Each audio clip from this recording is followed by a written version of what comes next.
Hi friends, வணக்கம். நம்ம budget போடுவோம், ஆனால் அதில் பட்ஜெட்டில் வராத பணம் நிறைய செலவாகும். முக்கியமாக என்டர்டெயின்மெண்ட் வேணும் தான், இல்லைன்னு சொல்ல வரல.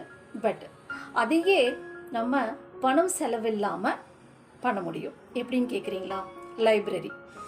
அங்கே வந்து என்டர்டெயின்மெண்ட் இருக்கும். என்ன என்டர்டெயின்மெண்ட் அப்படின்னா, விதவிதமான புக்ஸ் எல்லாம் பார்க்கும்போது நமக்கு ஒரு எக்ஸைட்மெண்ட் இருக்கும். அதே நேரம் நாம் அதை ஏதோ ஒரு விஷயம் தெரிஞ்சுப்போம்.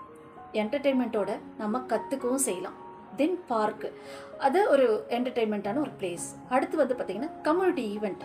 இந்த மாதிரி விஷயங்களை நம்ம பண்ணும்போது என்டர்டெயின்மெண்ட்டும் கிடைக்கும், நிறைய நாலேஜும் கிடைக்கும், பணமும் சேவ் ஆகும்.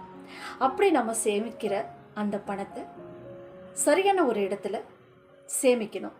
சேஃப் அண்ட் செக்யூரும் நல்ல ரிட்டர்ன்ஸும். அதுக்கான ஒரு வாய்ப்பை ஆரிகா நிதி நிறுவனம் கொடுத்துட்ருக்குறாங்க.